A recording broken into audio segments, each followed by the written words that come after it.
Tisha B'Av, the 9th of the month of Av, occurs between late July and mid-August every year. Tisha B'Av is a day of mourning for the Jewish people, commemorating both the destruction of the first temple by Babylon and the second temple by Rome. Jews say that both occurred on the same calendar day, as well as other disasters for Jews, such as Spain's Edict of Expulsion of Jews in 1492.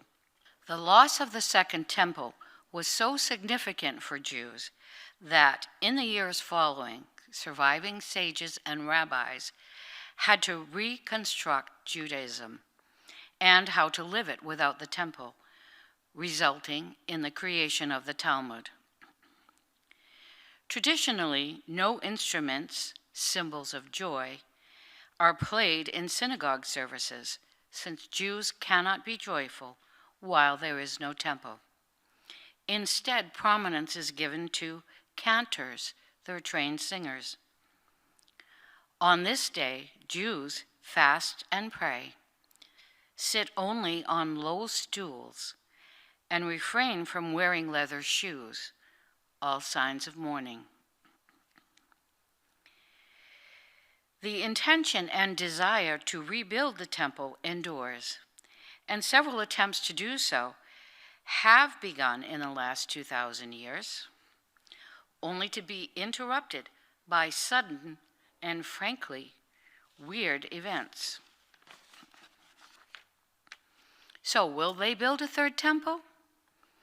Revelation 11 suggests that the temple will be standing in Jerusalem at the end of days. Not too long ago, in the 80s and 90s, many Jews began fomenting plans to rebuild. An organization called the Temple Mount Faithful created a perfect cornerstone for the third temple.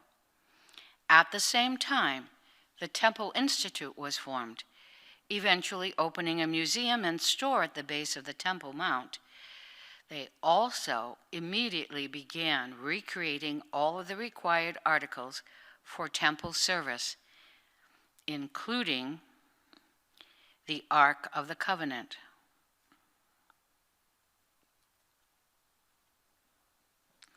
Priestly vestments, and a 5-foot-high menorah made of pure gold. All of the required articles of service for the temple have been created.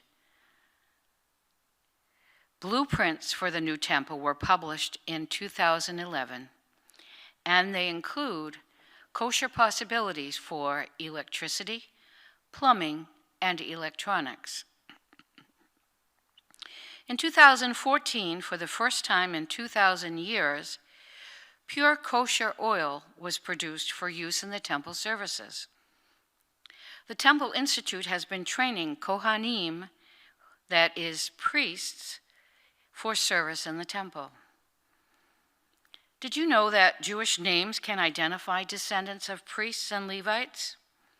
The priests are likely to have names like Cohen, Khan, Kahane, Cain, or even Katz.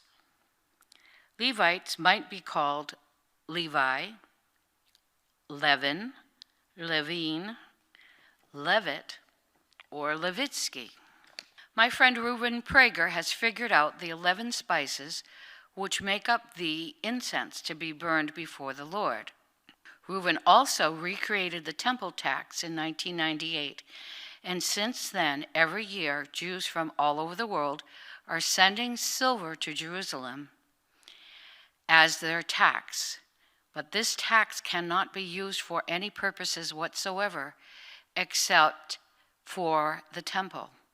Therefore, for more than 20 years, this vast treasure has been amassing in Jerusalem, waiting for the opportunity to rebuild. The organization called Women for the Mikdash, that is the temple, have researched and are now recreating the showbread and grain offerings.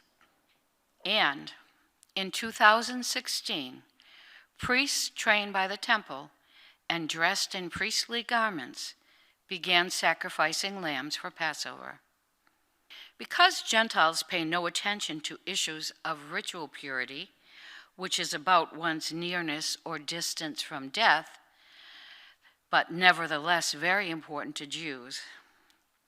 In this mixed world, therefore, Kohanim are likely to be unable to serve in the temple due to ritual impurity. However, there are strong and persistent rumors that in our lifetime, children of Kohanim have been being raised in ritual purity, in homes and gardens raised above the earth, so as not to be contaminated by contact with it. If this is true, then only one thing more is needed for the temple to be rebuilt and services to resume, as soon as the political issues can be resolved, that is. Since Muslims built over the place of the destroyed temple, these political issues are indeed huge. The fact that the Temple Mount sits directly on a fault line has been suggested as a future opportunity for the Lord to clear the space. However that opportunity occurs, the Temple Mount itself is ritually impure, trampled by the Gentiles, as Revelation 11 predicted, Gentiles who do not observe the rules of ritual purity. So, what can restore the purity of the Temple Mount? In Numbers 19, 1-22, the Lord prescribes the ashes of a red heifer to be mixed with water as a powerful means of restoring ritual purity. The problem has been that no one had seen a red heifer in all the modern world until the 90s, when cattle ranchers in both Scotland and Texas began efforts to produce one. Though several red heifers resulted, they did not meet the strict requirements of this sacred animal. Then the Temple Institute took this project head-on in 2016. In August of 2018, 2 red heifers that are likely candidates were born, and since then 2 more have been born. If they continue to meet biblical standards, then this purifying water may be ready by the fall of 2021. At that point, everything needed to restore the Jewish temple will be in place, waiting for God's timing.